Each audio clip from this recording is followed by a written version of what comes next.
There's nothing like a good visual image to go with what you're hearing spoken. So that's why I had the picture of the sheep. And that's what we're going to be talking a little bit about today.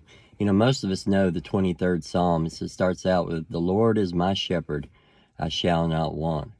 Now, the sheep are provided for. That's what that's really talking about, is provision and protection. And they're not provided for just because they have a shepherd or even that they have a good shepherd. It's because the Lord is their shepherd, that he provides for and cares for his sheep, those that he cares for, those that he has within his charge. And that's what he does for his people. That's what he does for you and I. He provides for our needs.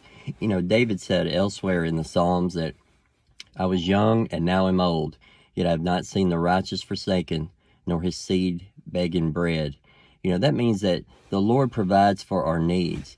Not all of our wants and our whims and desires, but for our needs. And he doesn't leave us forsaken and destitute without what we need in order to survive and to be happy. Now, you know, happy is kind of a subjective word. You know, if you're only happy when you have every little thing that you think about that you want, or all the little extras in life, then you're probably not going to be happy very often. But if you can learn to be happy with what you have provided for you, then you'll be happy a whole lot more. But that first part of that scripture, where the Lord is my shepherd, and that's what I want us to focus on. That this scripture, even this whole psalm, is not about the sheep.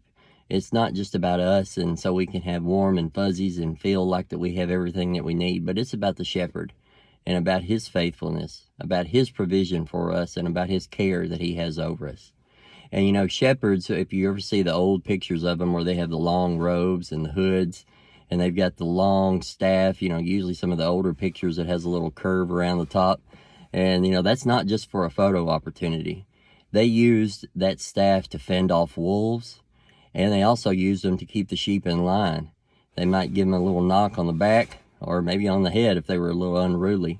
You know, it said that shepherds in that day, they would even take that rod and break the legs of sheep that were wayward, that kept running off into the woods and getting away from the flock. And the shepherd would take the sheep and put him over his shoulders and carry him. So those pictures that you see of the shepherd carrying a beautiful little lamb, it's probably because he had his legs broke, because he wouldn't stay in line. And you know, that's not called punishment, that's called chastening. And you read about that in Psalms as well, and in Hebrews, that whom the Lord loveth, he chasteneth at betimes.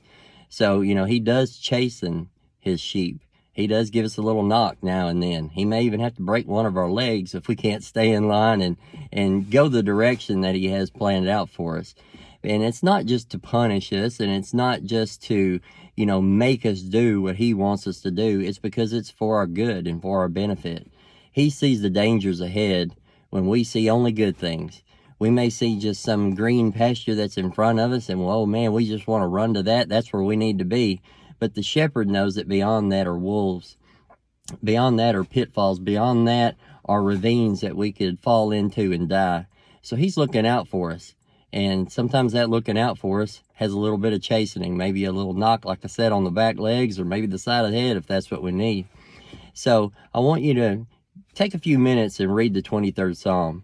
And I know we only talked about that first verse, but usually shorter messages, or just going in just a few things at a time, seem to go over a little bit better.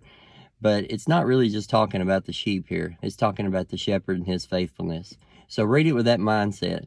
And instead of looking at what can I get out of this and how does this speak to me? So what does this mean? What are we really talking about here? Are we talking about just how we're going to be protected and cared for? Or are we talking about the faithfulness of the shepherd? And that's what we need to focus on.